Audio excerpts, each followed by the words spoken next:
Never saw a man meet death with finer courage. Don't let her stay in there too long.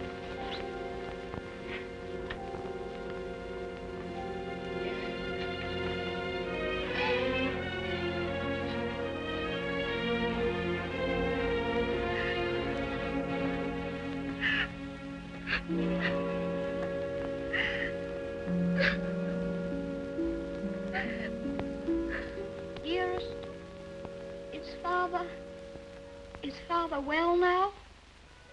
Yes, dear. He's well. He's quite well. But we have no one left now but each other. No one at all. My baby.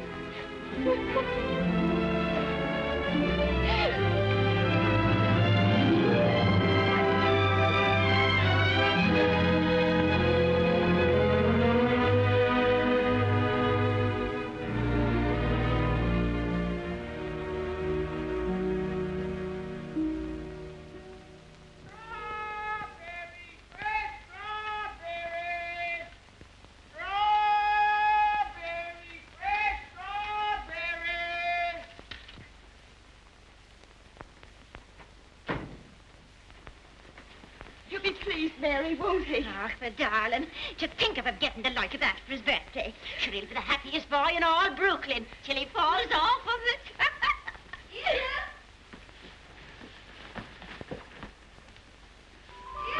All right, Betty. Oh, dearest. Look. Mary's brother, Michael, has made it for me. And Mary's given me this book. It's The Adventures of Robin Hood and His Merry Men. Listen. Back, varlets, touch maid Marian at your peril. However many you be, I defy you all. See, dearest, you're maid Marian, and I'm Robin Hood. They crowd around you. I'll never leave your side, however many there are. Oh. Now, dearest, you cry out, help me, Robin Hood. Help me, Robin Hood. Help. Varlets, no, I've got... Oh. Help. There. Oh. Isn't that... You like it? Oh, my... Of all the events in my life, this is the most magnificent. Do you really like it, darling? It's what you wanted? It's exactly what I wanted. Oh, I do hope it is. Only you will be careful, won't you, and not let it run away with you or anything. I suppose I'm about the safest bicycle rider in the whole of Brooklyn. Do you mind that now, huh? No? Can I ride it now, dearest? Can I go now? Oh. I can't wait 1 minute. Mr. Potts has to see it, and Dick. Can I go now, dearest? At once? Yes, dear, only do be careful. Oh, dear. There we are. Quiet now, Steady, do be careful of the street cars because you get off the sidewalk. Wait a minute.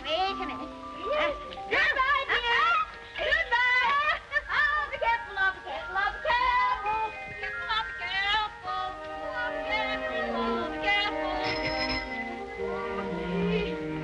Good morning, Mrs. McGillicuddy.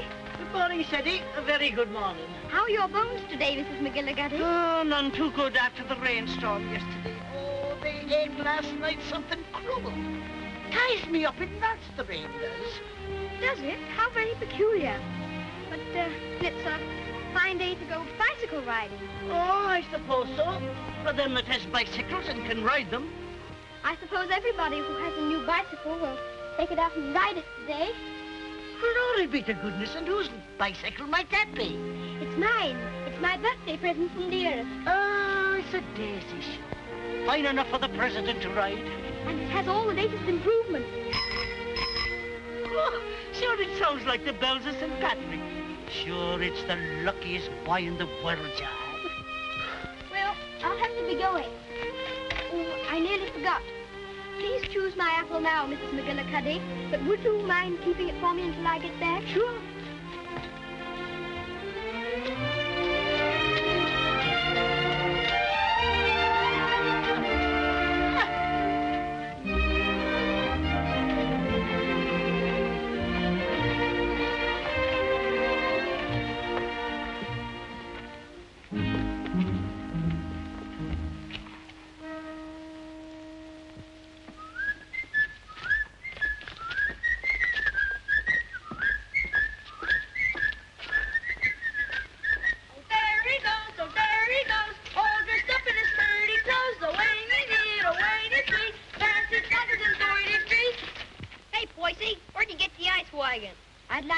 righty. Give us a little ride, will you, Bub? I'm sorry, no. Scared I'll get it dirty? No, but I'd rather ride it myself. Oh, Hey, English, when'd you get back from dear old London? I'm not English. I'm an American. Now, where'd you get that kind of gab? My father was English, if it's any of your affair. Oh, does your mother know you're out? Don't you dare talk about my mother. Mama's dead, Mama's dead, Mama's dead. I think you'd better take your hand off that wheel. Want to make anything out of it? I want to make you get out of the way.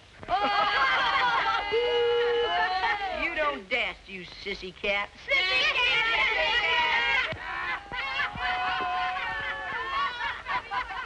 Wait a minute, Sadie. Don't let him bluff you. I'll be right there.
Why couldn't that copper leave us alone? We had him licked. Thanks terribly for coming to my rescue, Dick. Next, that makes us even for me giving you the mumps. They didn't even scratch it. Gee willikers, where'd you swipe that? The Earth gave it to me. Isn't it magnificent? It's a Lollapalooza. I want you to be the very first person to ride on it. Oh, thanks.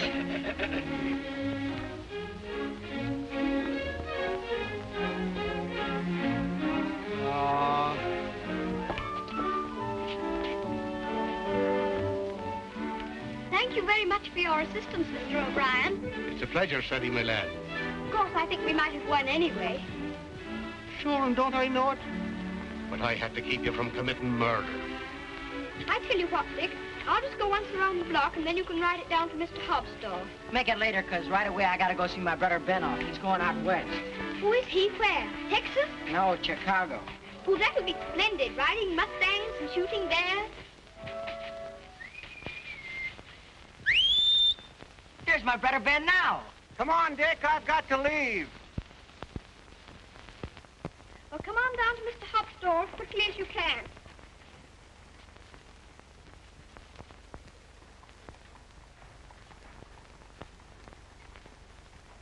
What do you say to a little birthday party?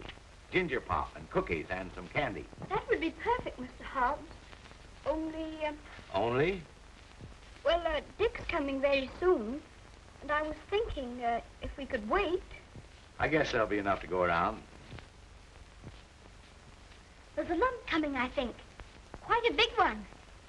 What are you reading, Mr. Hobbs? That's the way they go on now. British aristocracy. I've got no use for them. Earls and marquises going around as if they was lords of creation, wearing their coronets. Did you ever know any marquises, Mr. Hobbs? Or earls? I should say not. I'd just like to catch one of them inside here, that's all. I'll have no grasping tyrants sitting around on my cracker barrels. Perhaps they wouldn't be earls if they knew any better. Oh, wouldn't they, though? They just glory in it. It's in them. They're a bad lot. Here you are, Dick. Just in time for Teddy's birthday feast. Gee, Manetti, ginger pop and everything. Here's to your health, Teddy. Many happy birthdays. Thank you very much, Mr. Hobbs. Why, Mary. Come on home, darling. The mistress is wanting you. Oh, glory be. Would you look at your face? I'm very sorry, Mr. Hobbs, but I shan't be able to stay for the feast. Is there anything wrong with dear? Not at all, sure there's nothing the matter with her. What's happened, Mary? Now, don't be asking me any questions. Queer, strange things happening to it. If you forgive me, Mrs. Errol, you must not disregard the great position to which your son has fallen heir through the death of his uncle, your late husband's brother.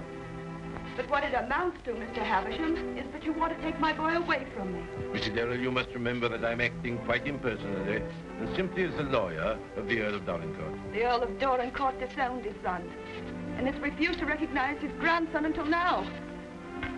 Why should I give up my boy? Oh, I'm afraid I've been very stupid, Mrs. Darrell. I should have told you. My instructions are that you shall accompany Lord Fauntleroy to England. Oh. However, I must remind you that Lord Dorincourt is not very friendly toward you. He's an old man and has always had very strong prejudices against America and Americans, and was bitterly opposed to his son's marriage. He's fixed in his determination not to see you. You will live at the lodge, and a suitable income will be provided for you. The only stipulation is that you make no attempt to visit your son at the castle, nor even enter the park gates. There's your sister, Mary. Hello, Bridget. Why, what's the matter? Mrs. Michael, it's worse. There's no money. We can't pay the rent. I don't know what I'm going to do about the children. I'll let you not be bothering me now, Bridget. I've more important things to attend to. I wonder what your husband's wishes would have been in this matter. You knew my husband? Yes, I knew Captain Errol well and liked him, as everybody did.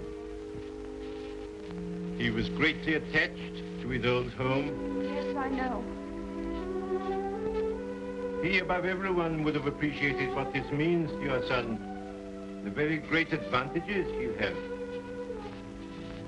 Yes, you're right. My husband would have wished it. Mr. Havisham, I must ask you to let me tell Teddy about this in my own way and in my own time. He must never know his grandfather dislikes me. If he did, it would make it harder for them to be friends. Very well. Your son will thank you for this when he's a man. I hope his grandfather would love Teddy. He has a very affectionate nature and has always been loved.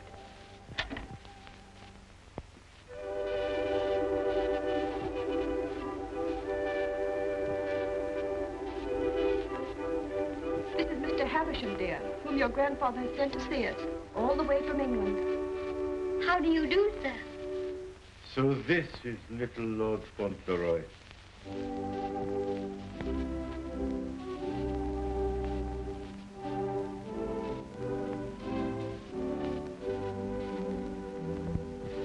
You see, dear, your grandfather has no more children now, and he's very lonely.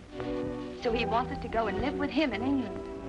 And because he's an earl, and you are his heir, you will have a new name, Lord Fauntleroy. And someday you will be the Earl of Dorincourt. Oh, dearest, do I have to be an earl?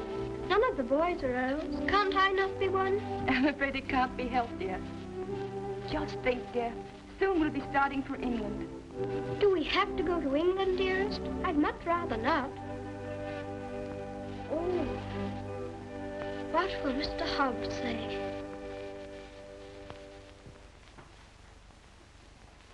Anything else, ma'am?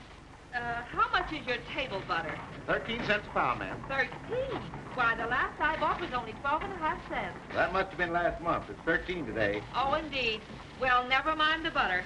Heavens and earth, if prices go any higher, we'll all starve to death.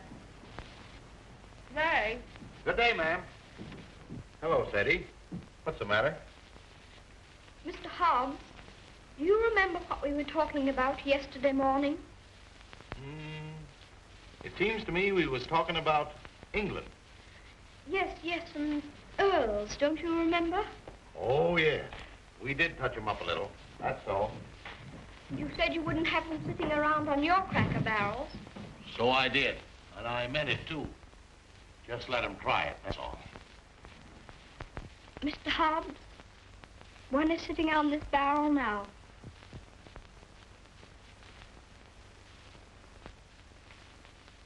What? Yes, I am one. Or I'm going to be. I won't deceive you, Mr. Hobbs.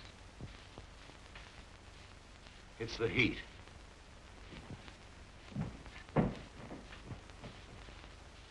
It is a hot day. How do you feel? Got any pain? Thank you, I'm all right. I'm sorry to say it's true, Mr. Hobbs. Mr. Havisham, he's a lawyer, came all the way from England to tell us about it. My grandfather sent him. Who is your grandfather? I couldn't very easily remember it, so I wrote it down.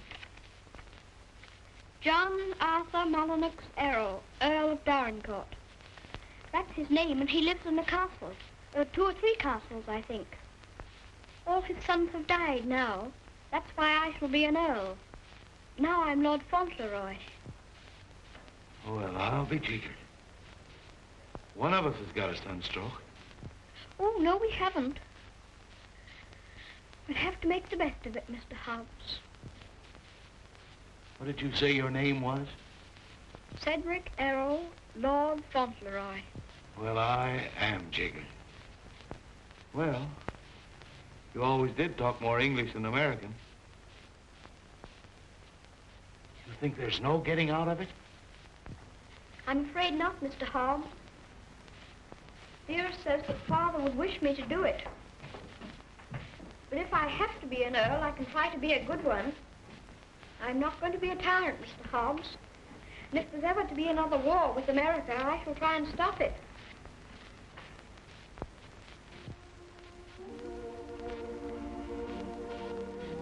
England's a long way off, isn't it?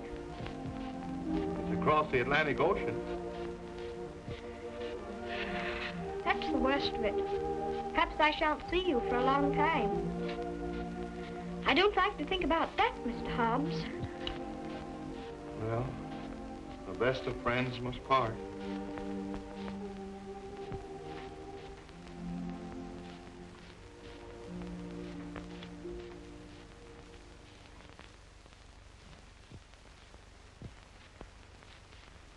I'm afraid, Mr. Havisham, our American food must seem very strange to you. A little, ma'am.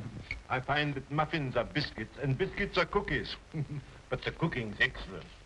And after all, it's the company that makes a meal exquisite, not the food. Thank you, Mr. Havisham. When you're an earl, you'll give splendid dinners in one of the most beautiful castles in England.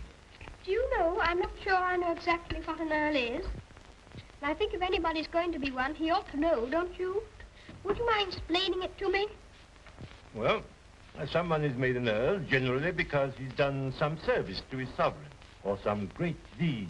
Oh, that's like the president. Oh, is it? Is that why your presidents are elected? Yes, sir.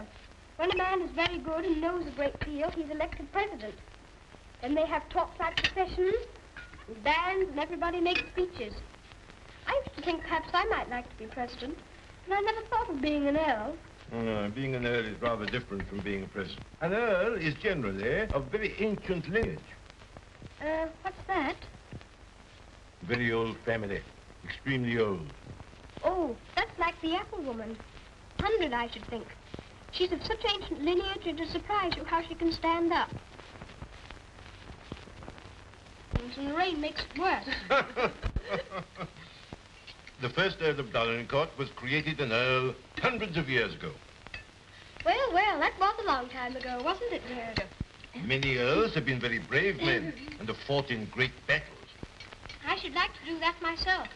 My father was a soldier and a very brave man, as brave as George Washington.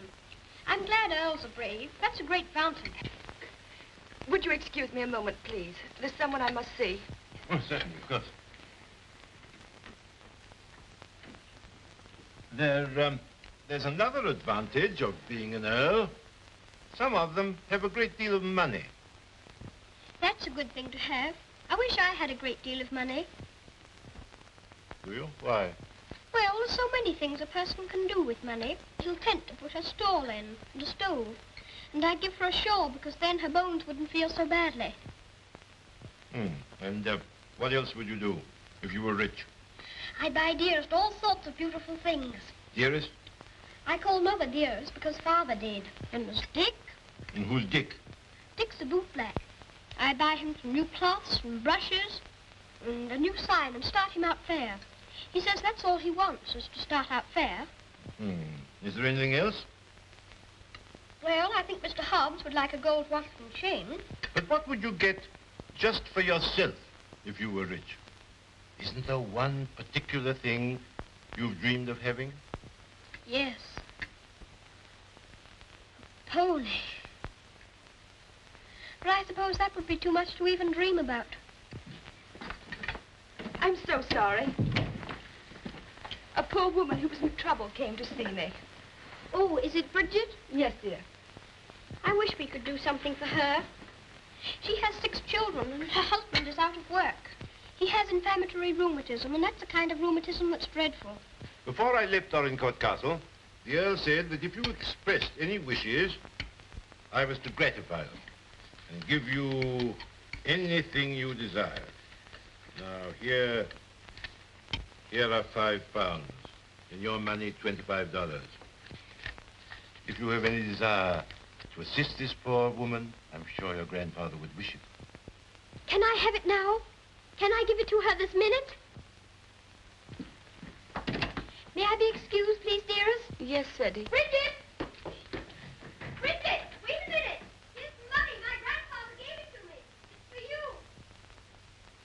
That's a great deal of money, Mr. Havisham. We've never had very much. I'm just beginning to realize the great power Eddie will have. Such a child still. I'm a little afraid. I think from what I've seen of him, that you have nothing to fear. Oh, I hope not. He mustn't be spoiled by all these wonderful changes.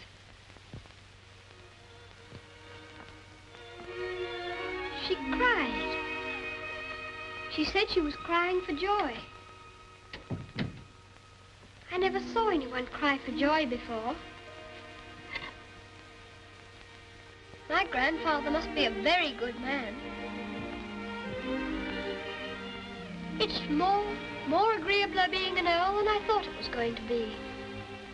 In fact, I'm almost quite glad I'm going to be one.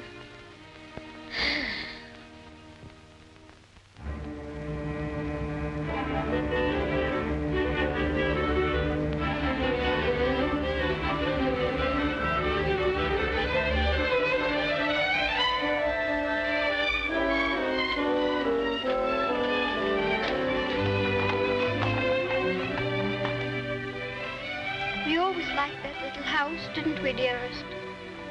We always will like it.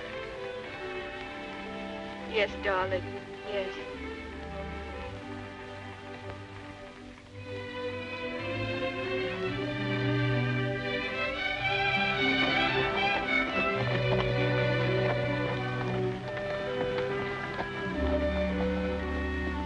I've come to say goodbye. I have to go to England to be a lord, and I shouldn't like to have your bones on my mind every time it rains. Oh, bless your dear little heart, with all your kindness to me. The Bont is as quiet as anything. Can I give you a kiss for luck? Of course.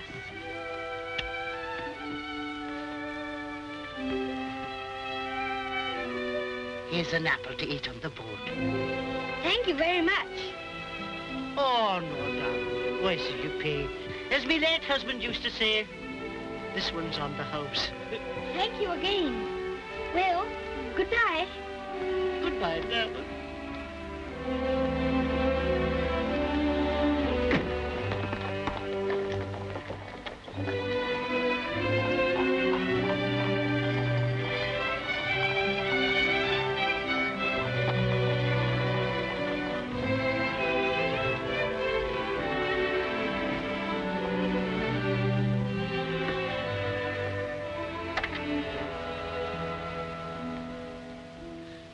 Well, Well, well, well, well, goodbye. I hope trade will be good. Gee, if trade gets any better, I'll be rolling around in diamonds and pearls. That would be splendid, wouldn't it? I hope you have every sort of luck and happiness. Thanks, same to you, and I hope you think about us sometime when you're way over there, as they say, on foreign soil. I'll think about you all the time, and I'll write to you, and you must write to me. Here's where you send your letter. Gee, I wish he wasn't going away. Thanks, mister, for all the swell things you've done for him. He certainly deserves it. He's a game little kid. Gee, I almost forgot. Yeah, I bought this for you. It's a handkerchief. You can use it when you get among them swells. Oh, Dick, it's beautiful. It's extraordinary. I'll use it always. Thank you, Dick. Thank you very much. Well, goodbye. Well, goodbye.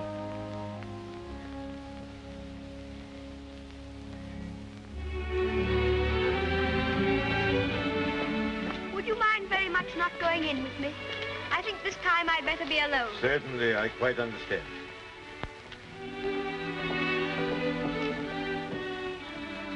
This is for you, Mr. Hobbs.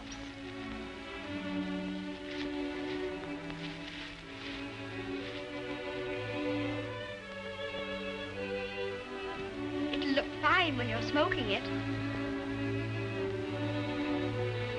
Why, Sadie, that's just what I wanted for a long time. This is my real present, Mr. Hobbs.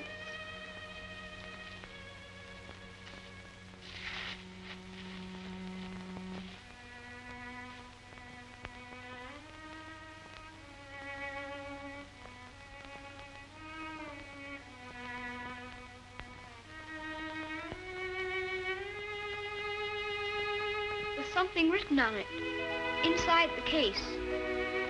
I told the man what to say. You read it.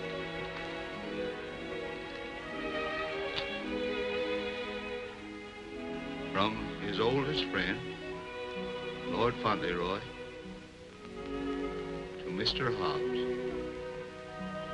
When this you see, remember me.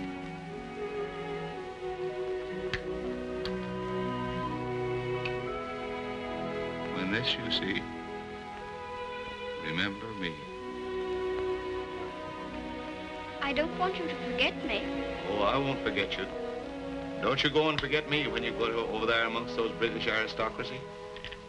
I shouldn't forget you, whoever I was among. I hope you'll come to see me. Perhaps my grandfather will write and invite you. You wouldn't mind him being an earl, would you? I mean, you wouldn't stay away just because he was one. Oh, I'll come and see you.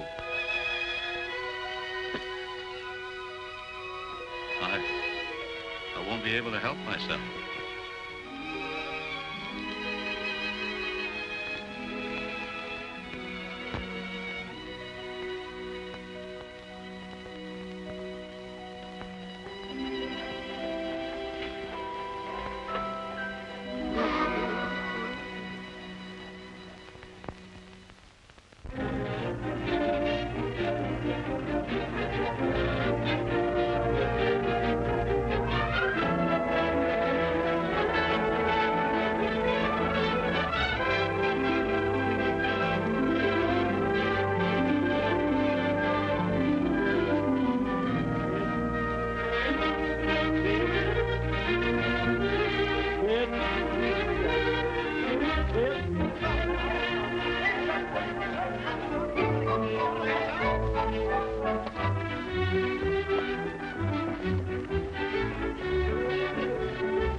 Castle, dearest? No, this is Court Lodge, where you're... Here's Mary. We had a splendid time in London, Mary. I'm so glad you came before us, Mary. We don't feel so strange finding you here to welcome us. Ah, sure, 'tis a great happiness I wish you, Mum, in your lovely new home. This is Mrs. Baines, the cook, Mum, and that's Susan, the parlour maid. I'm sure we'll do everything, ma'am, to make you comfortable. Oh, I'm sure you will.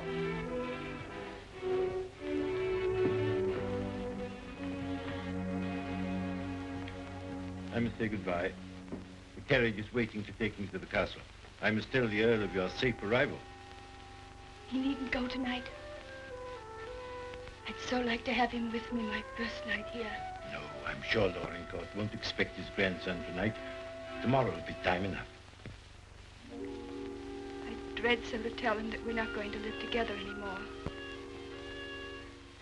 I'm a coward, I know, putting it off so long, but it's the most difficult, the most cruel thing I've ever had to do.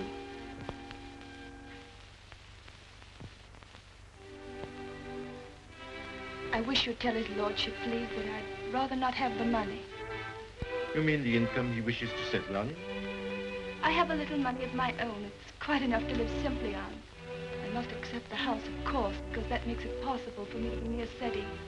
I'm grateful to him for that, but... He'll be very angry. He won't understand it at all. I think he will understand. He must understand that I can't accept money from a man who hates me so much that he's separating me from my boy. I'll deliver your message.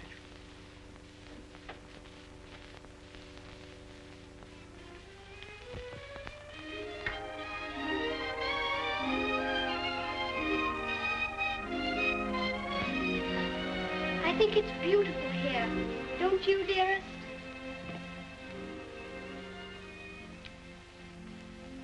Seti, darling, there's something I must tell you. You're not going to understand it, I know. But I want you to believe me, as you always have, when I tell you it's for the best. Tomorrow, Mr. Havisham will take you to your grandfather, and you will live with him at the castle. But I shall not go with you. This pretty house will be my home, and Mary will be here to look after me. But, dearest, you don't mean... You can't mean that we're not going to be together, just as we've always been. Oh, no, I can't. I couldn't. I won't. I won't. Seti, you must be brave and sensible. If there are some things you can't understand now, you'll understand them later. It's best for you to live there. There are good reasons why it is. You mean you want me to go away from you? Of course not, darling. But now you're growing older, and we must trust, help one another without asking any questions. You know, Seti, your grandfather loves you, wants you to love him. He's so kind, he wants you to be happy and to make other people happy. But, dearest, I can't be happy without you. But you won't be without me all the time. I'm not far from the castle here. You'll run in and see me every day. You'll love the castle. There'll always be something new and interesting to tell me. And I'll have things to tell you. Oh, Seti, we'll have such good times together. We'll be finding things out, both of us. We'll be explorers. Yes. Like Mr. Stanley and Mr. Livingston. That'll be exciting. And every night, when it grows dark, I'll put a candle in the window to guide you through the jungle, Mr. Stanley.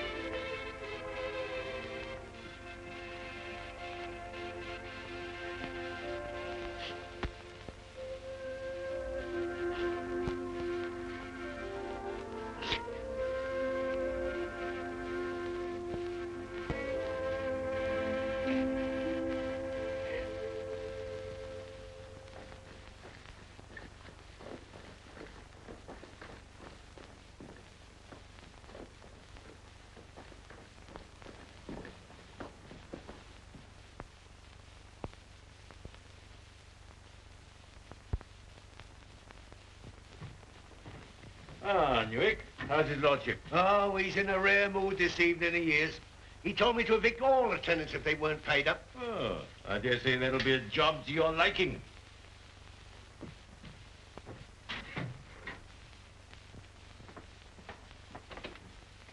Oh, sir. Ah, Purvis. Glad to see you again. Very glad to see you, sir. Oh, idiot! Do what you're told. Read what's ordered. Gout. Oh, yes, sir. These last few weeks have been the worst I've ever known, sir. I'm surrounded by a lot of incompetent nincompoofs. Shut the door, you blockhead! I can't stand him no longer, Mr. Purvis. He's too much for any man. Cursing and swearing and calling people out the names like he does. And it ain't just today, it's every day. Thomas, you brought in the 63 ports. Prefers the 51. Oh, I'd like to know he didn't say. Fix the other bottle. What business you got drinking port anyway in this condition? I can't feed and house every lazy lout in the parish, and I won't. You and your poor. I've had enough of them. But, my lord. Mr. Mordaunt is with him, sir. I said all I had to say, and now I say good night. Good day, my lord. Good day. beg your How'd you do, Mr. Havisham? Mr. Mordaunt. Mr. Havisham, my lord.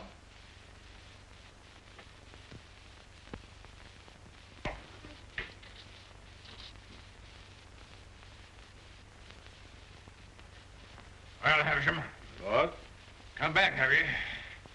Put that cushion right for me, will you? I careful.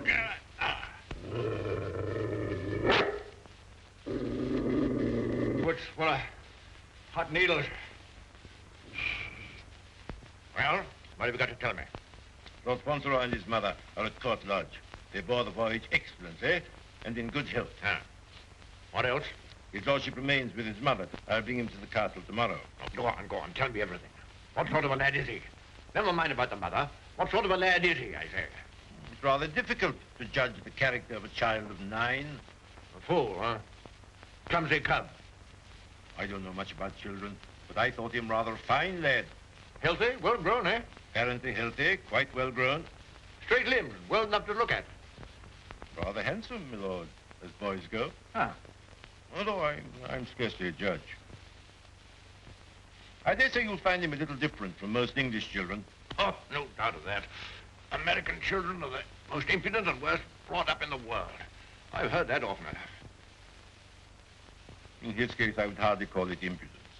The difference is, I think, that he's lived more with older people than with children. And I should call it a mixture of maturity and childishness. Exactly. Beastly, impudent, bad manners. That's what it is. I have a message to deliver from Mrs. Errol. I want none of her messages. The less I hear of her, the better. But this is rather an important one. She prefers not to accept the income you propose to settle on her. What's that? What do you say? She says it's not necessary. That is, the relations between you are not friendly. Not friendly? I should say they were not friendly. Mercenary, sharp-voiced American. Lord, you could hardly call her mercenary. She's asked for nothing. Ah, all done for effect. She thinks she can wheedle me into seeing her. Thinks I shall admire her spirit, but I don't. She shall have the money sent to her whether she likes it or not. She won't spend it. I don't care whether she spends it. She shall have it sent to her. She shan't tell people that she's got to live as a pauper because I'm doing nothing for her. Huh?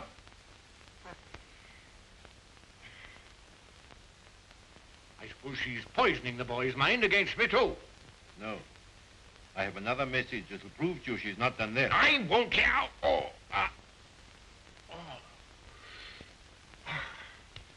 She asks you not to let Lord Fauntleroy hear anything that might lead him to understand that you're separating him from her because of your prejudice against her.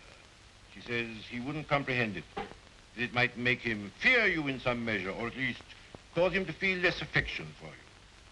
She wants there to be no shadow on your first meeting. Come now, Havisham, come now. You don't mean the mother hasn't told him? Not a word, my lord. Nothing has been said to the boy to give him the slightest doubt of your perfection. She's prepared to believe you the most amiable and affectionate of grandparents.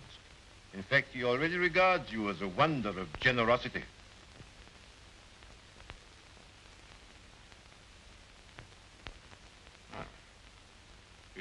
Huh? I would suggest, my lord, that Fauntleroy's impressions of you depend entirely upon yourself. I make a further suggestion, that you'll succeed better with him if you take care not to speak slightingly to him of his mother. The boy's only 9. Nevertheless, those 9 years have been spent at his mother's side. She has all his affection.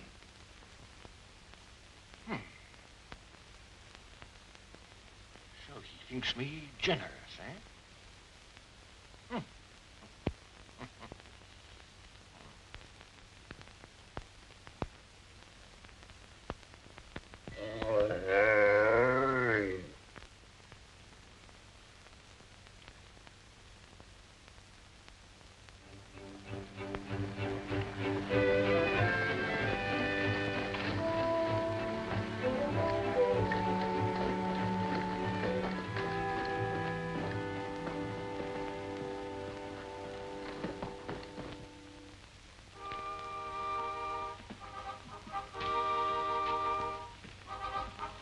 Service, this is Lord Fauntleroy. My lord. How do you do? Thank you, my lord.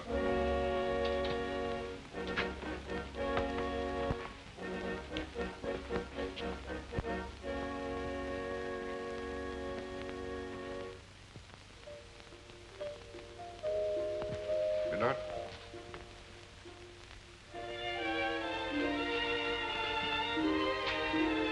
This is Lord Fauntleroy, Mrs. Mellon.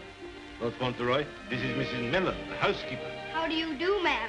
I shouldn't know his lordship anywhere, sir. He has the captain's face and way. Oh, was it you who sent the cat? I'm ever so much obliged to you, ma'am. How do you do? He's a great day, this, sir. Where's his lordship? In the library, sir. Lord Fauntleroy is to be sent to him alone.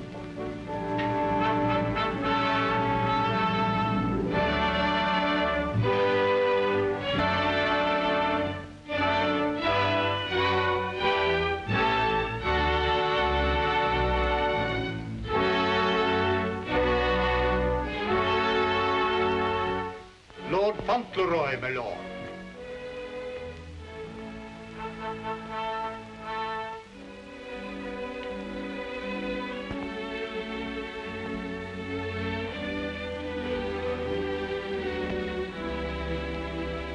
Dougal, come back, sir.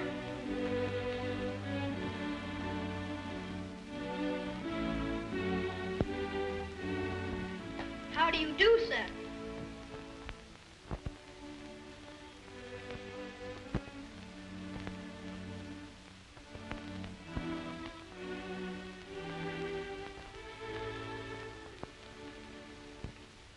Are you the Earl? I'm your grandson that Mr. Havisham brought. I'm Lord Fauntleroy.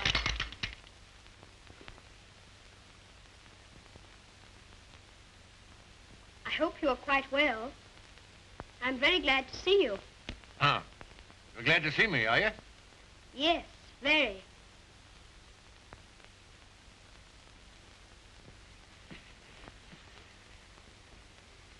I kept wondering what you would look like if you'd be anything like my father. Oh, and am I? Well, I don't think you are, very. You're disappointed, I suppose. Oh, no. Of course you would enjoy the way your grandfather looked, even as kind to him as you've been. Oh, so I've been kind to you, have I? Yes. I'm ever so much obliged to you about Bridget and the apple woman and Dick. Bridget, Dick, apple woman? They were particular friends of mine. You know, they were the ones you gave me all that money for. The money you told Mr. Havisham to give me if I wanted it. Oh, the money you were to spend as you liked, eh? So you spent it all on these people, did you? Bridget, Dick, and the apple woman. Yes, and I gave Mr. Hobbs a gold watch and chain and a pipe. I put some poetry in the watch. It was, "When this you see, remember me." I'm going to miss Mr. Hobbs very much. Who is Mr. Hobbs? He was our grocer. Fancy vegetables and groceries, you know. He's my closest friend. Mr. Hobbs is a very clever man. Do you know he can recite the Declaration of Independence right through? Oh. What's the matter? I just remembered you might not like to hear about the Declaration of Independence. I forgot you were an Englishman. Huh? I forgot you were English too, didn't you? Oh, no, I'm an American. You are English. Your father was an Englishman. I was born in America. You have to be an American if you're born in America. You don't... I beg your pardon for predicting you.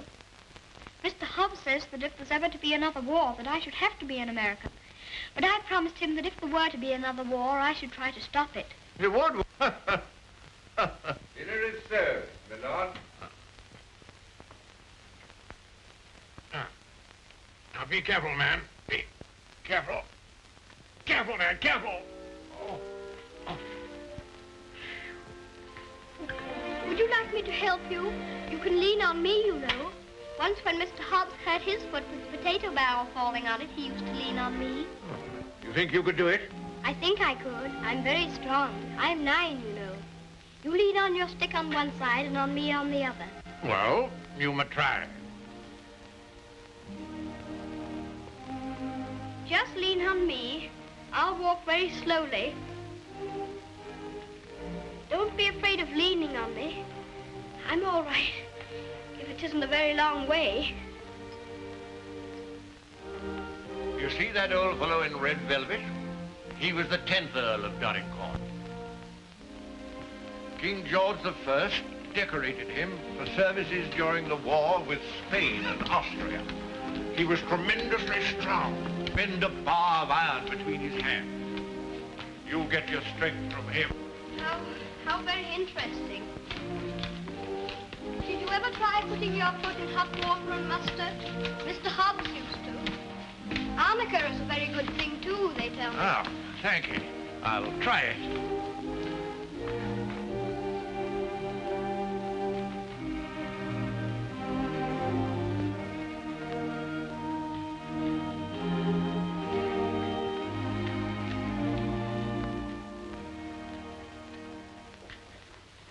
It is warm, isn't it? A person can't help getting warm in the summertime. Great heavens! What's that? It's a present from Dick. Isn't it beautiful? When this I see, I shall always remember Dick. Yes, I should think you would. It'd be difficult to forget him. Dick's a professional bootblack. You'd like him. He's so square. Square? He wouldn't cheat anyone or hit a boy under his size. Huh? Very praiseworthy. Thank you.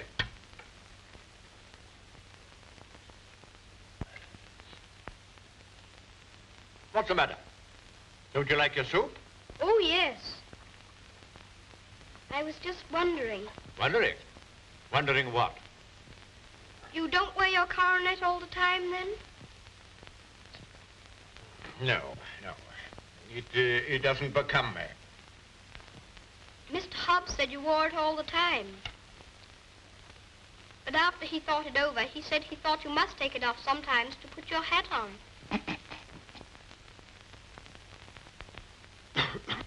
Yes, I take it off occasionally.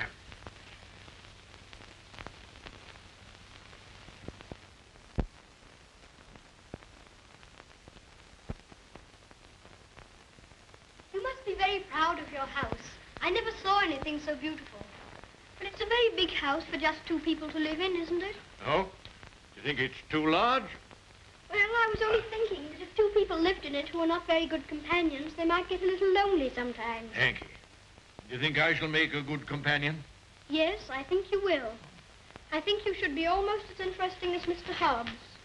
Huh. Mr. Hobbs and I were very great friends.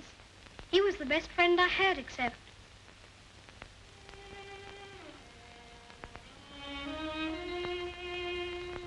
Fauntleroy, what are you thinking of? I was thinking of Dearest. Who is dearest? She is my mother.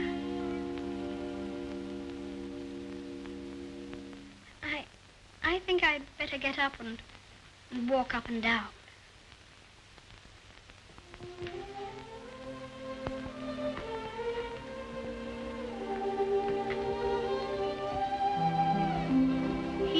night I starved. He's my friend. He knows how I feel. How do you feel?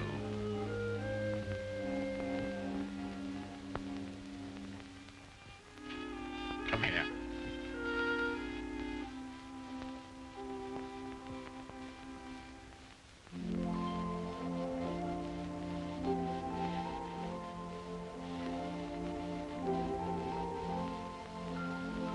You see, I never was away from my own house before. It makes a person feel a strange feeling when he has to stay all night in another person's castle instead of his own house. But Dearest is not very far away from me. She told me to remember that. And after all, I'm 9, you know. And I can look at the picture she gave me. Look, you press the spring and it opens, and there she is.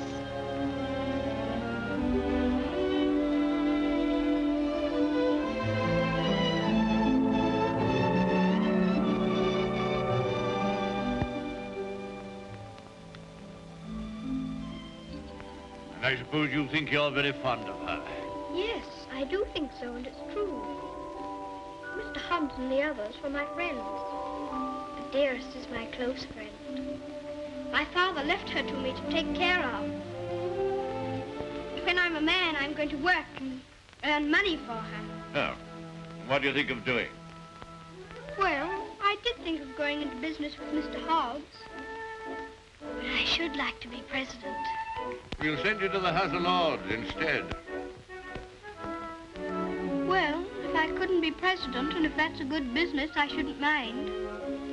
The grocery business is dull sometimes. Yes, there's the House of Lords. But it's the business that every Earl of Dorincourt goes into. I shall have to talk to Dearest about it.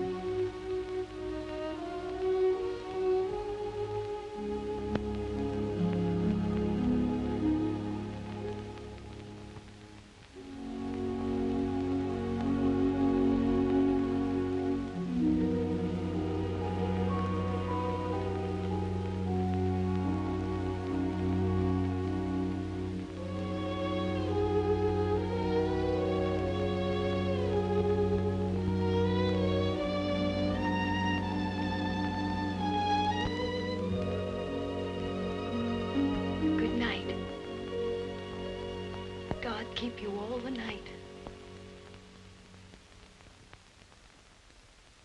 Morning, Thomas. Good morning, sir. His lordship? In the library, sir. And such goings-on I never heard in all my life. Do you think it'd be all right for me to see him? Oh, yes, sir. He's expecting you.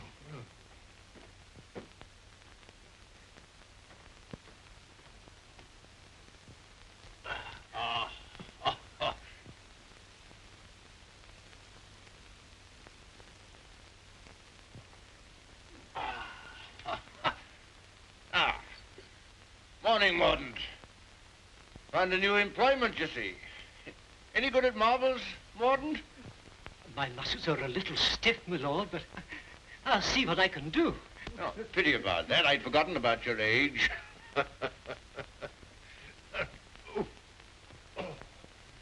This is the new Lord Fauntleroy. Fauntleroy, this is Mr. Mordaunt, rector of the parish. I'm very glad to make your acquaintance, sir. I'm delighted to make your acquaintance, Lord Fauntleroy. Well, what is it this morning, Mordaunt? Who's in trouble now? It's one of your tenants, my lord. Higgins of Edge Farm. Newick has told him that if he doesn't pay the rent, he must leave the place. He's a bad tenant. Always behind, Newick tells me. He's devoted to his wife and children. If the farm is taken from him, they may literally starve. That's like Michael. Huh? I forgot we had a philanthropist here. Come here. What would you do in this case? Well, if I were very rich, I should let him stay and give him things for his children. Nonsense. You're Lord Fauntleroy. Time you learn to deal with these situations. You can write, can't you? Yes, but not very well. Well, go over to the desk and write Newick his orders.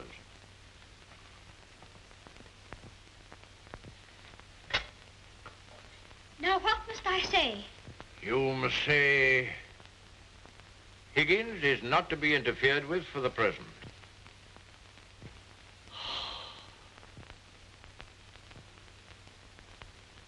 And sign it Fauntleroy.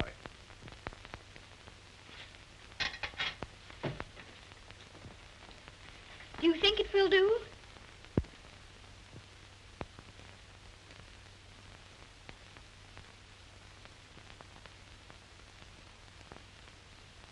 Yes.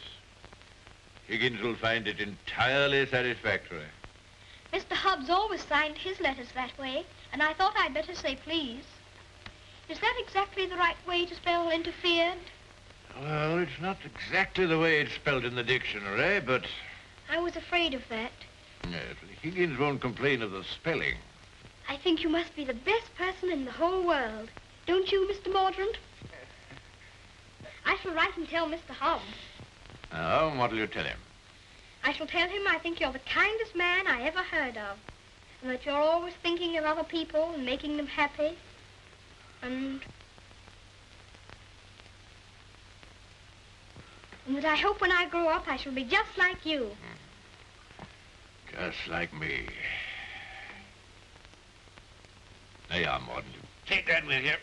I will indeed. This is good news. Thank you, my lord. Oh, don't thank me. Thank Fauntleroy. Thank you. Goodbye, sir. Goodbye.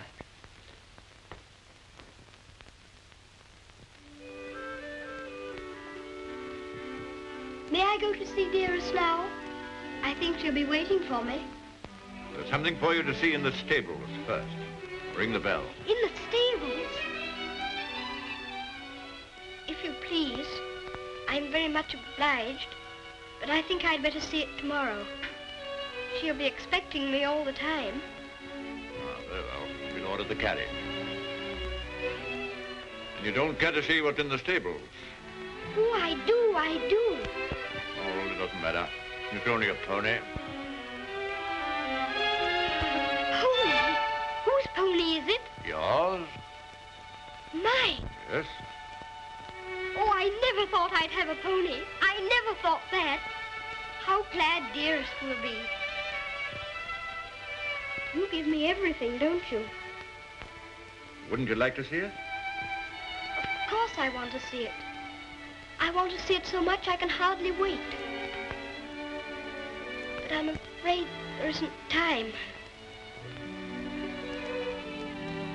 You must see your mother this afternoon. You can't put it off till tomorrow? Why, she's been thinking about me all the morning, and I've been thinking about her. Oh, you have you?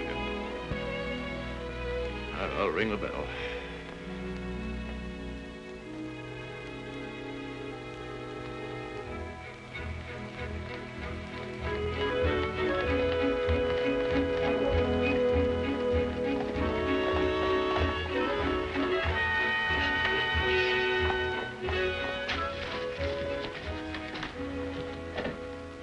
Let me give you your stick. Just lean on me when you get out. I'm not going to get out. Not to see Dearest? Dearest will excuse me. Go and tell her that not even your new pony would keep you away.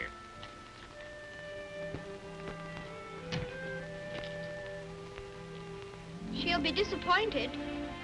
She'll want to see very much. I'm afraid not. The carriage will call for you as we come back. Drive on, Jeffries.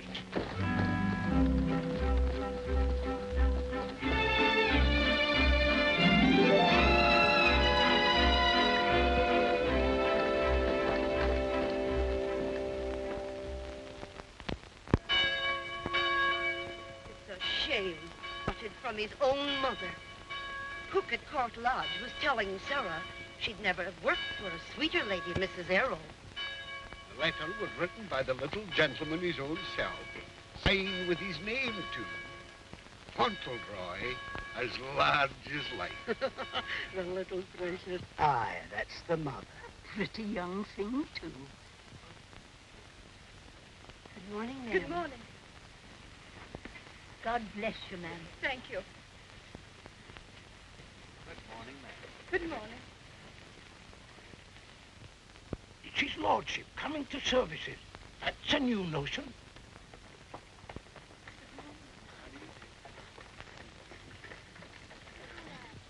They say even his gout's improving. Look at the young lord. He's Captain Cedric all over again. He's the captain's salt of a life. How glad the people are to see you. Take off your hat while they're bowing to you. To me? How do you do? God bless your lordship. Long life to you. Thank you.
Oh, is this Mr. Higgins? Yes, I suppose he's come to have a look at his new landlord. Yes, my lord. I understand his young lordship was kind enough to speak for me, and I thought I'd like to say a word of thanks. I've got a great deal to thank your lordship for. Oh, I only wrote the letter. It was my grandfather who did it. You know how good he always is to people. Is Mrs. Higgins well now? Yes, your lordship. The missus is better since the trouble was took off her mind. My grandfather was very sorry about your children having the scarlet fever. You see, Higgins, you people have all been mistaken about me. Lord Fauntleroy understands me. If you want a little reliable information on the subject of my character, apply to him. Get in the carriage, Fauntleroy.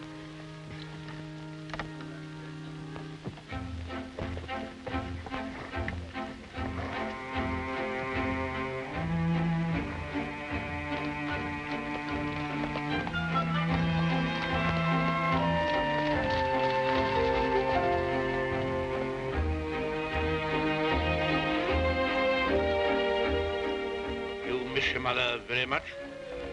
Yes, sir. I miss her all the time. You don't miss her, do you? I don't know her. I know, and that's what makes me wonder.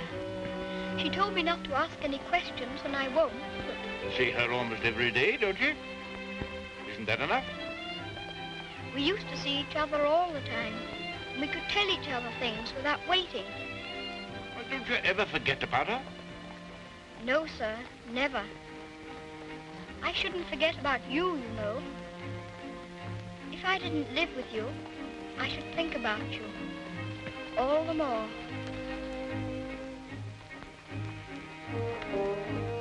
On my word, I believe you would.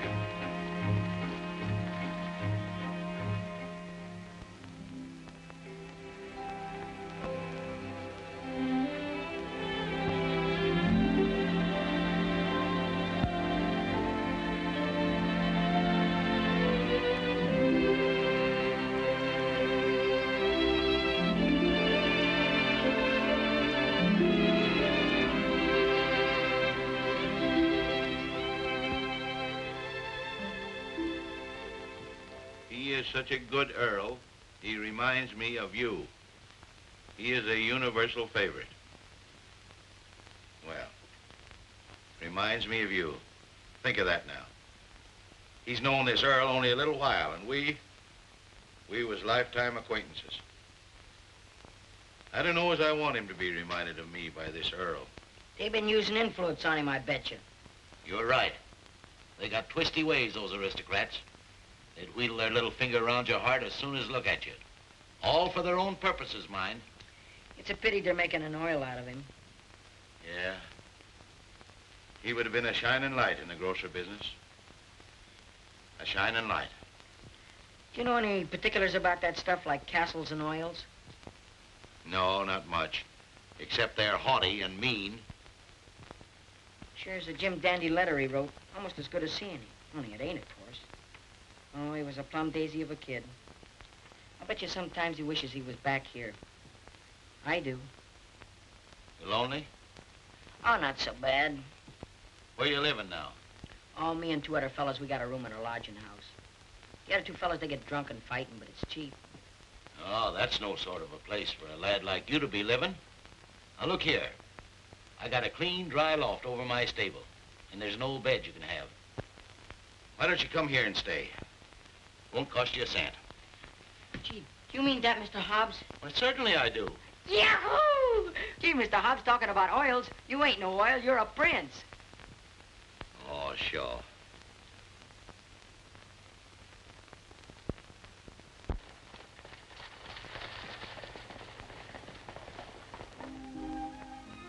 I wonder whether he will have an American accent. My dear, won't it be interesting if he has the Dorincourt eyebrows? When do we see the mother? Shh. I believe she's supposed to be kept in the background.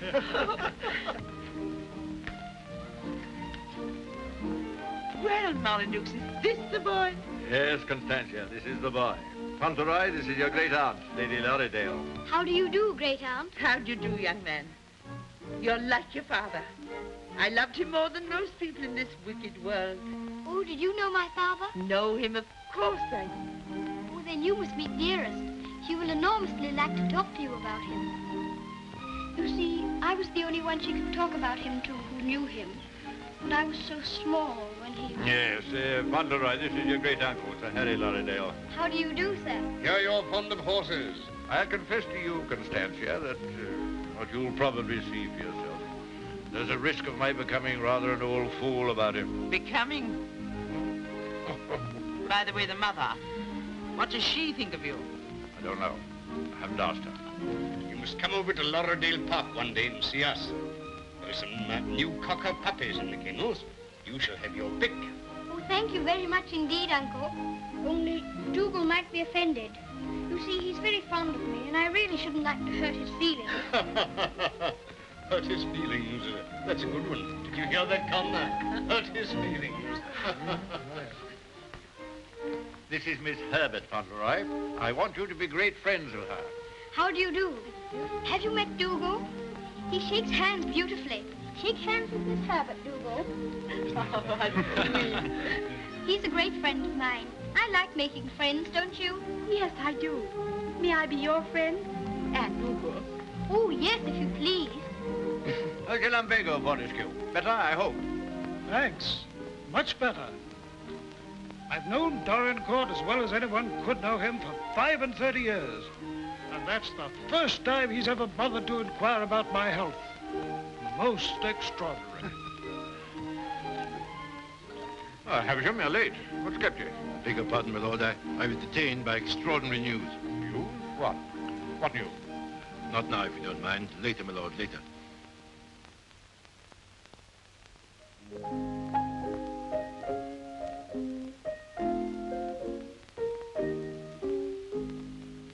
The young May moon is beaming, love.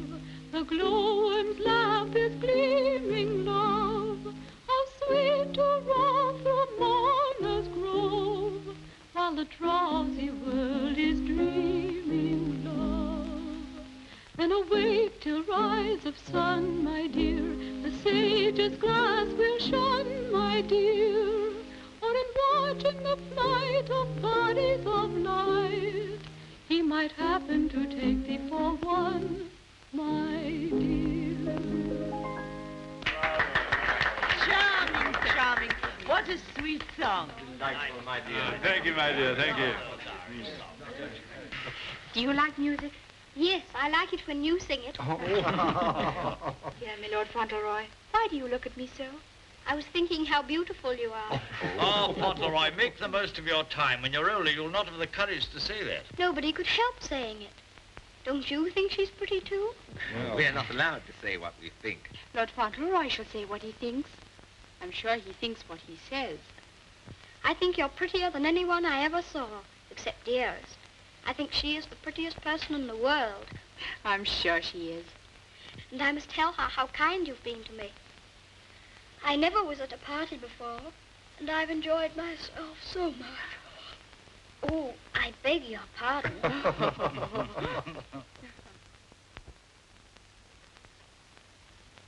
Good night, little Lord Fauntleroy. Sleep well. Thank you very much.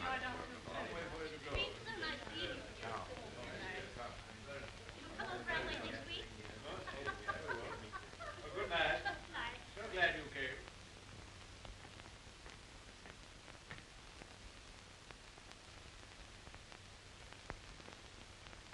Well, Havisham, what the world's the matter? Something serious must have happened to make you behave like this. What is it?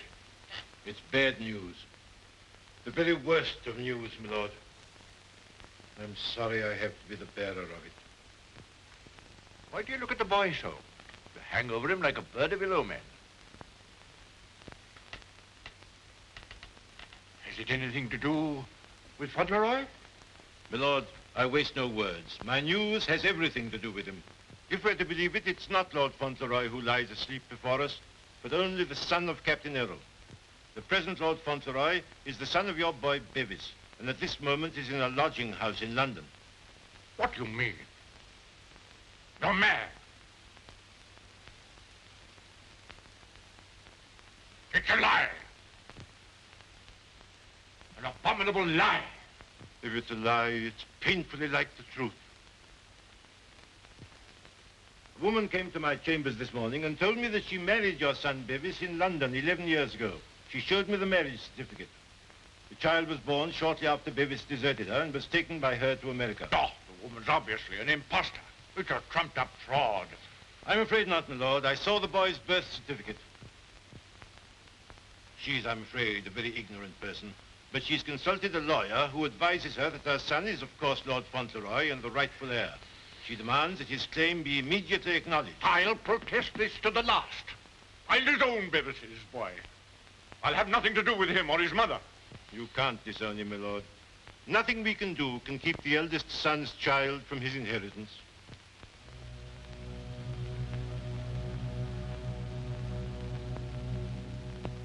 The woman you say is an ignorant, vulgar person, eh? She can hardly spell her own name. She's obviously uneducated and openly mercenary.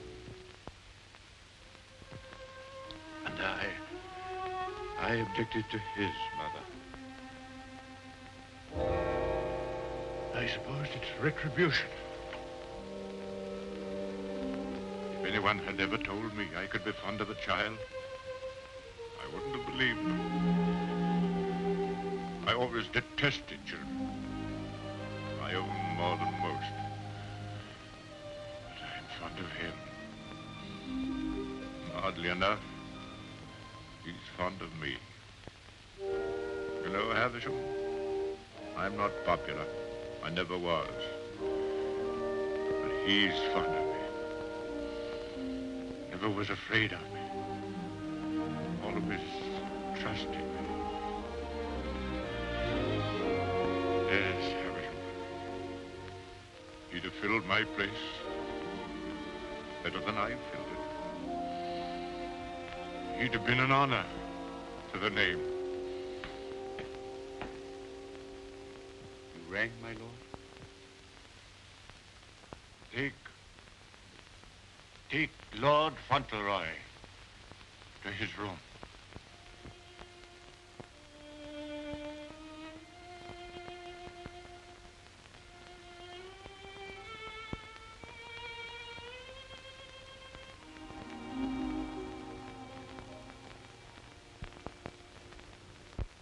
What a pity. The boy's a thoroughbred if ever there was one. I suppose you may say it's a judgment on Molyneux. But that boy, the first human being he ever loved. Will Molyneux take the case to the courts, do you think? Can't tell, he's obstinate enough. Courts are the devil. You go in with your best suit, buckles on your shoes, and come out as nature made you. Bless my soul, Constantia.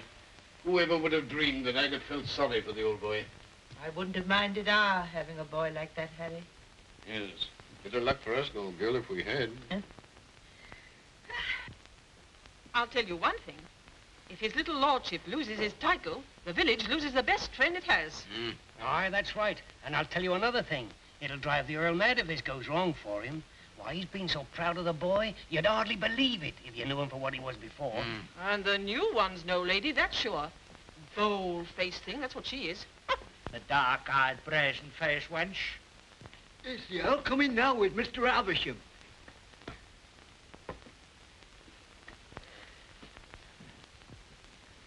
You've someone here calling herself Lady Fauntleroy. I want to see her. Aye, come the ways, my lord. This way, my lord.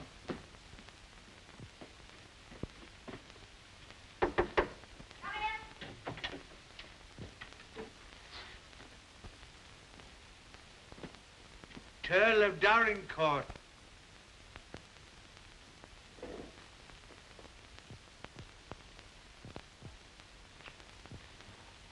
Pleased to meet you, I'm sure, my lord.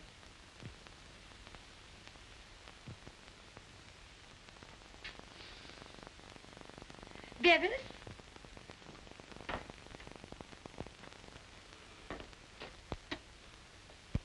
Go shake hands with your grandpa.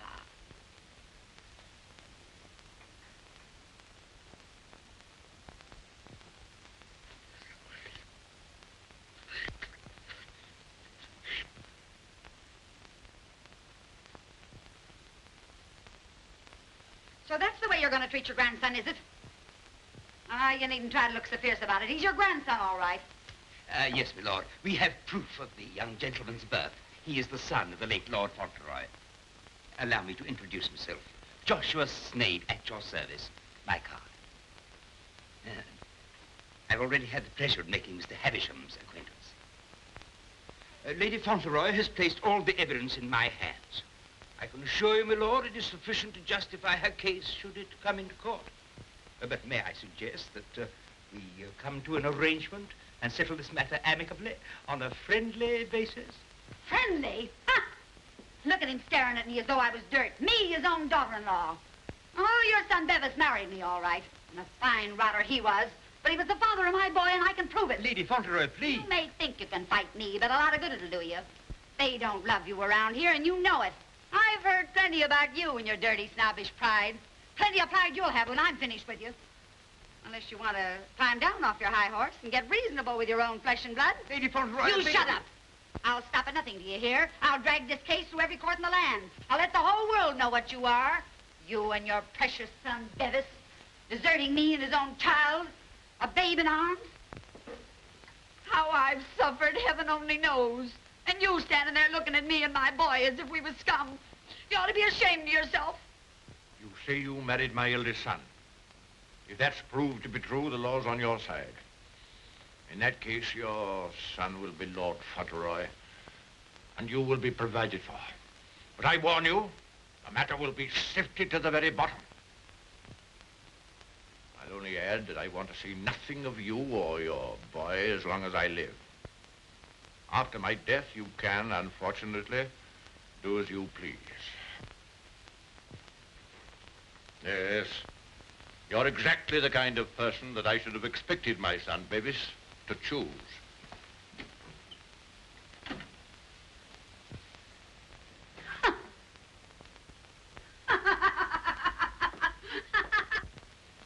I'm afraid, Dorincourt, there can be no two opinions. At least that's how I see it. You agree, Semple? Yes, I'm afraid we can see it no other way. But it's monstrous. That woman, that boy, are utterly unfit. Alas, the law can take no cognizance of such things. I sympathize, Dorincourt, more than I can say. Sympathize? What's the use of that? If we take it to the courts, you think there can be only one result? I'm afraid so. The birth certificate, everything we have, point the same way. If you take it to court, you'll have the expense and the notoriety, and only, I fear, one possible result. Perhaps the boy won't turn out so badly as you fear. Perhaps you can do something with him. That boy? That oaf?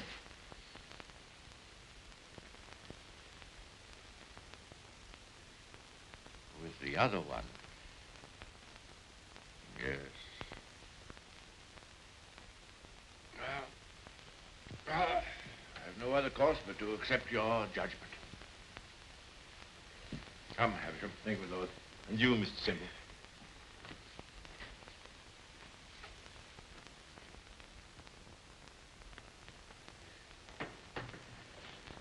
It's the Earl, ma'am.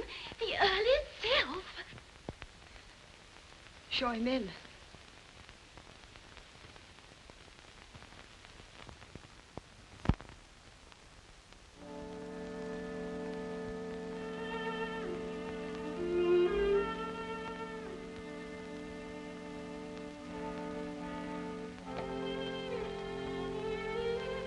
Mrs. Errol, I believe.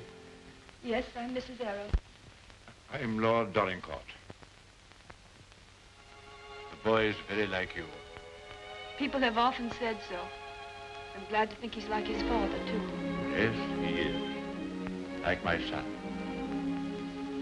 Won't you sit down? Thank you.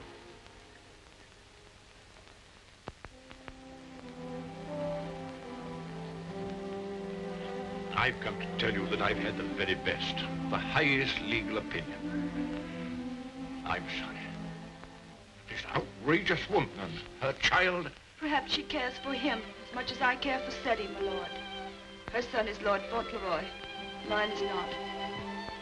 Yes, I'm afraid you're right. Perhaps you would prefer that Seddy should not be the Earl of Dorincourt. It's a very magnificent thing to be the Earl of Dorincourt, my lord. I know that. But all I care about is that Seddy should be what his father was.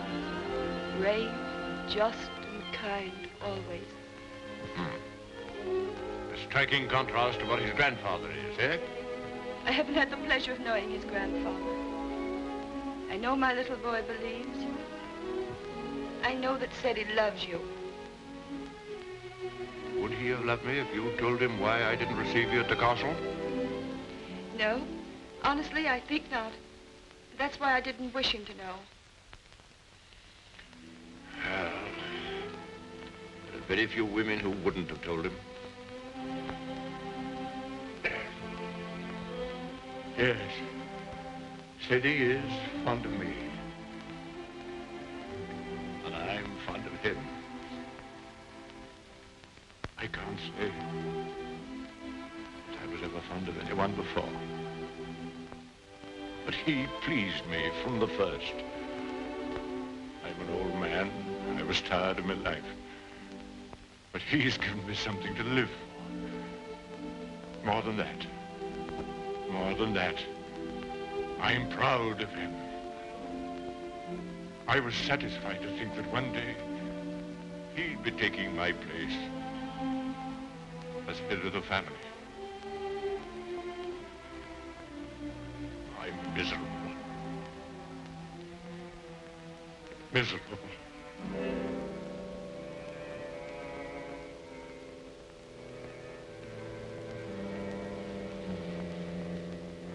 Much trouble, you must be tired. And you need all your strength. Thank you.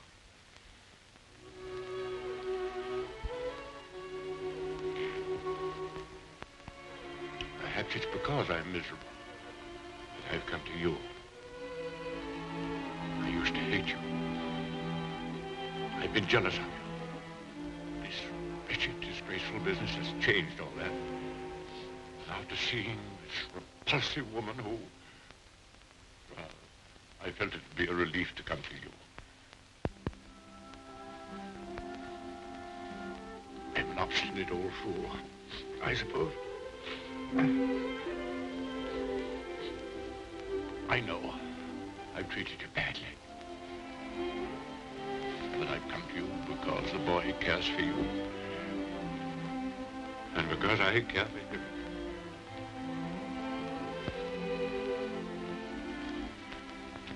Treat me as well as you can.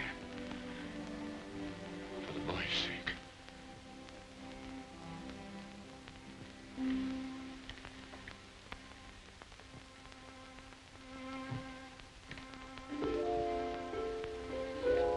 Whatever happens, he shall be provided for.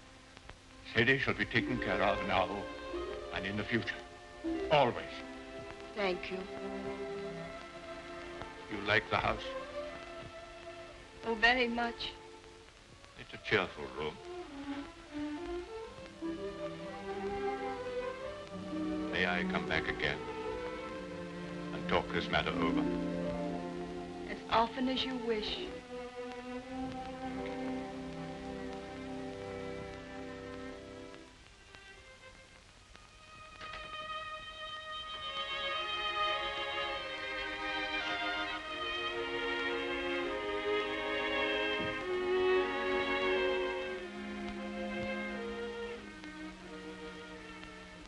Heard bad news, haven't you? Yes. The worst. And I'm not Lord Fauntleroy anymore, am I? She's beaten me. Then the other boy, he will have to be your boy now, won't he? Like I was? No.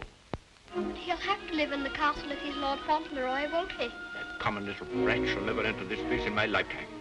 I'll take care of that. Then I can still be your boy, even if I'm not going to be the Earl, just like I was before. My boy. Yes, you'll be my boy as long as I live. And by Jove, sometimes I think you're the only boy I've ever had. Then I don't care about the Earl part at all. I thought, you see, that the one that was going to be the Earl had to be your boy. That I couldn't be. I shall never take anything from you that I can hold for you. Come what may, you shall have all that I can give. All. And dearest, will her house be taken away from her? No. You can take nothing from her. Nothing from either of you. Come. Time to go to sleep.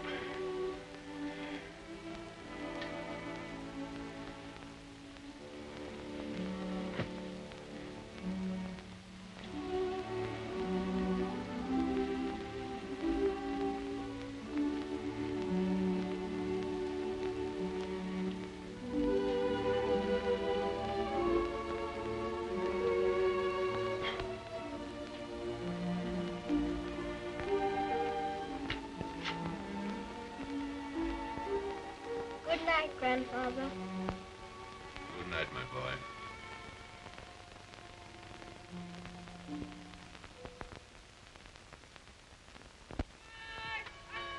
The aged Earl remains secluded in his castle and refuses to have any communication with the rightful heir. Oh, we know that stuff. They've been printing that for the past weeks. Is there anything new about SETI? Yes, here it says, the prospects do not look very bright for the false claimant, Cedric Earl of Brooklyn. Well, I'm jiggered. At last, they've succeeded in robbing him out of being an earl. I thought you was against oils. So I am. Ain't it just like him? Cheating the poor kid out of his rightful estates? Now, what's going to become of it? Well, I know one thing. He done everything in a well for me, and he can always come back here and have half of my shoe shining business. Well, now, I'll tell you, Dick. I'd always had it in my mind that SETI would come in with me someday. He'd be a shining light in the grocer business. The new Lady Fauntleroy was formerly an actress. She is said to have played in New York and London. Continued on page 5. Here's a picture of her.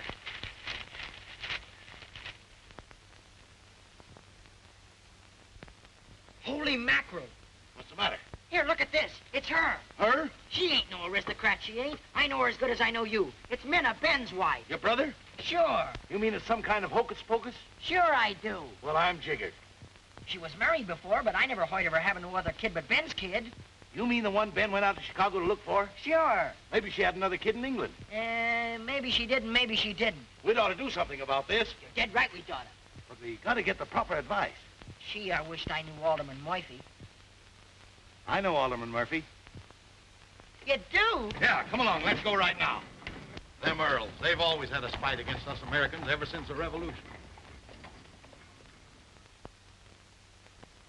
What a place.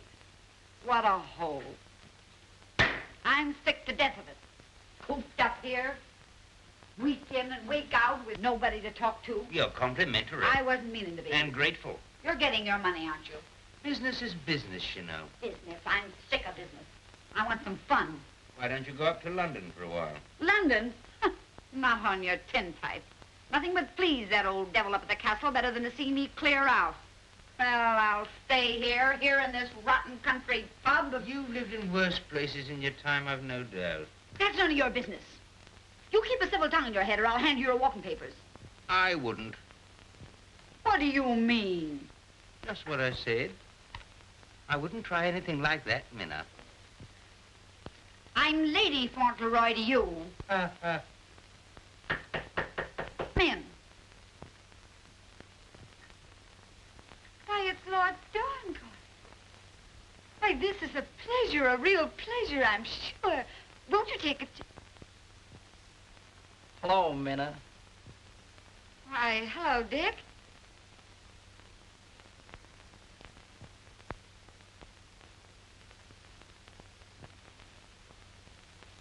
Hi, Ben.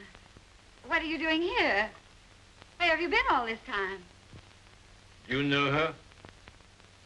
Funny if he didn't, seeing as how he was my second husband. Where is the child? What child? You know what child, our boy Tom. Oh, Ben. But you know, you must have heard. Someone must have told you. Told me what? It was pneumonia. Only 3 days and he was gone. It broke my heart. I meant to write you, but I didn't know where you were. If that's true, who is this boy you've got with you? That's none of your business, Ben Tipton. Can I see him? No, you can't. Tell us, please, why Mr. Tipton should not see your boy. Oh, hello, Uncle Dick. Well, I'll be jiggered. Mom, you shut up. You're a dirty pair, you are. Coming all this way to spy on me, trying to do me hurt. I'll have the law on you for the way you're hounding me. You... Silence!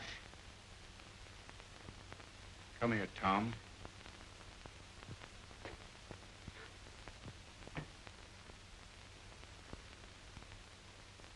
I knew nothing of this, my lord, I assure you. There's a little matter of a forged birth certificate. But I swear to you... Oh, never mind, Havisham. I've had enough of this. Too much. The sooner the pair of you are out of this country, the better.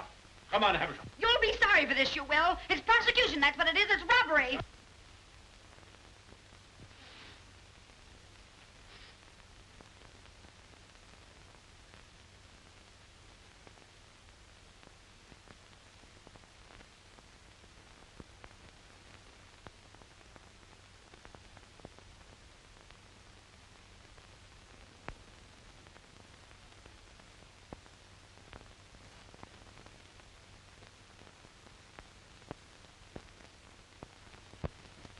This will be somewhat in the manner of a museum, my lord? Well, not exactly a museum, Mr. Hobbs.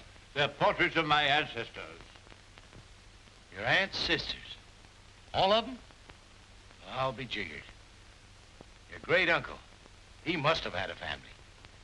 Did he raise them all? I mean that they were earlier distinguished members of the family. Do you know, Earl, I used to have a very poor opinion of you aristocracy, but I've changed. I'll take you, for instance. You're a pretty good sort, even if you are an earl. I'm very gratified.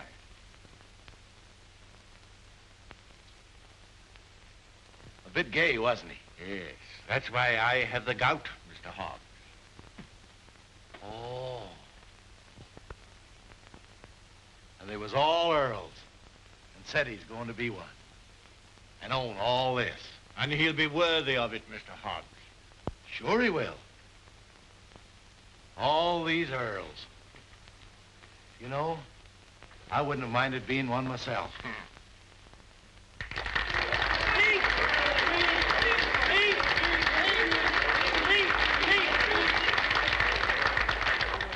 very much. It's such a lovely day.